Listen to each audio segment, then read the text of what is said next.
I want to thank everybody for being here. It's really important to me that we have this celebration, so it's on the backs of all of the graduates that we had before, that everybody comes through now, because we don't really advertise.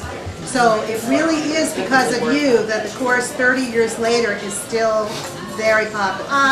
Does anybody want to say anything about their remembrance of when they went through, or what they got out of it? Or I was speaking to Diane Yamashita yesterday, who's from Scottsdale Insurance Company, and she said, is it supposed to keep going years after you take it? Amazingly. It is, yeah. So if there's anything anybody wants to say. Yeah, I'd like to say that one of the things that you've given me is the view that change is necessary when it seems the most impossible. And I really want to thank you for that. Well, I took it 14 and a half years ago. I never imagined that this is where I'd be today. Never in a million years. So thank you. Yeah, you're welcome. Yeah. For all of you who don't know, Lori is actually training to lead Women Moving Forward, and probably will be certified in August. So that's what she's working towards. Yes. Wow. That's great. And if Jana were here, she would have applauded me for not crying through my academic. Everybody knows who Jana is. What? Everybody knows who Jana is. Jana Marzano, everyone's favorite therapist in Colorado. Oh, Jana! Yeah. Yeah. She was Jana's the person. Jana came through in the first couple of years also, and then she became a therapist in I her own remember the right. first workshop I did with you, and you absolutely confronted me. By the way, this is 30 years ago almost. Yeah. You need to make a difference. You're a flaming bitch. But you know what? So what's changed? But my life's work though. I mean, Susan got me in touch with who I amness. Yeah. And you're working. Who are you working for? I work for a nonprofit that we do free social services and health clinics for low-income elderly, and I've been in. I'm in heaven. I mean, but I've been in a nonprofit.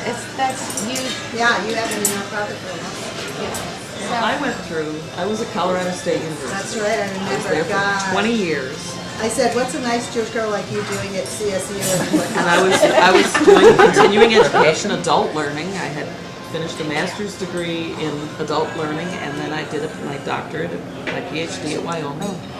Thank you. And I went through hell at Colorado State University. you With did. the president that wanted to make change, and so he created crises, and I was the center of it. And I was devastated, and I called Susan and I said, "What do I do?" And she said, "Get up and go." What do you mean? And it was like, it made a difference. Yeah. A huge difference. Where I work now is a university that makes a difference in people's lives, and our enrollment over 19 campuses across the country is 80% women because of the programs we offer. We make a difference in people's lives, and you made a difference. Oh, thank you. Yeah, I'm really glad.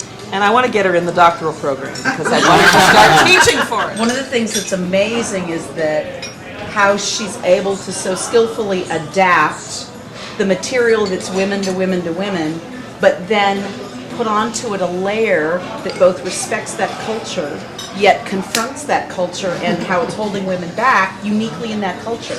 And it's magical. And I still can't figure out how she does the pairings. That just, still it's like a How she black, does the what? the pairings. Oh. How she gets the exact right two women at the exact right moment together, and it's just like, ugh, we gotta figure this part out. And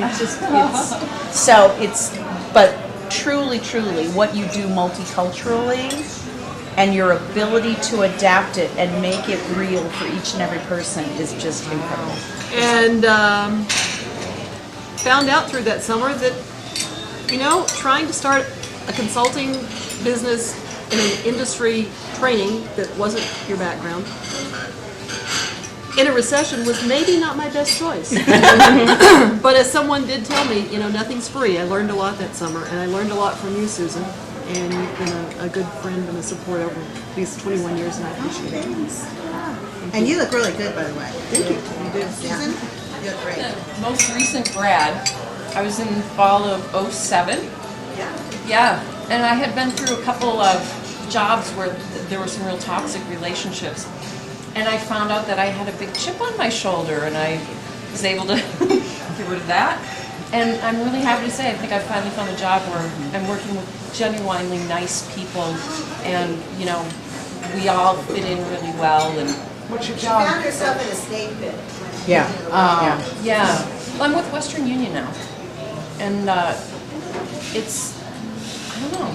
It just, the people I work with are super nice. We have lunch together quite often during the week, and always ask, hey, what'd you do last night? And it just, it's something that was missing for me in the past couple of jobs, and it's just, I don't know, it's more human for me. I like to be connected with the people that I work with, and I don't feel like anybody's going to be backstabbing me or that I have to be on the defense. And it's, I don't think I would have been ready for this situation, because I would have come into it with my defenses up and just, you know, I wouldn't have fit in.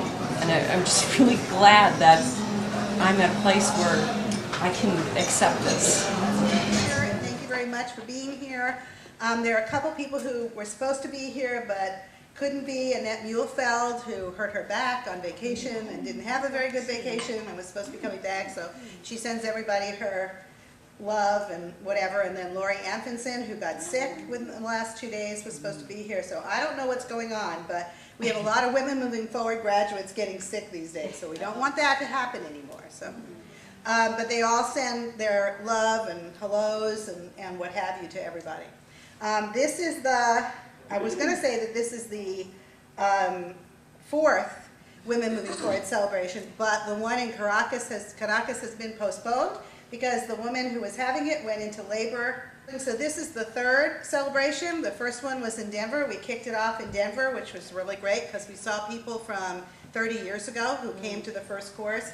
We have the pictures of the first course over there, and it was really kind of neat to see those people coming back. It was really hysterical. And they even brought back their vintage t-shirts, Women Moving Forward t-shirts, which was really funny. Really, really funny. And it's really kind of neat that we have people who used to work for Procter & Gamble, people who currently work for Procter & Gamble, and people who actually don't work for Procter & Gamble.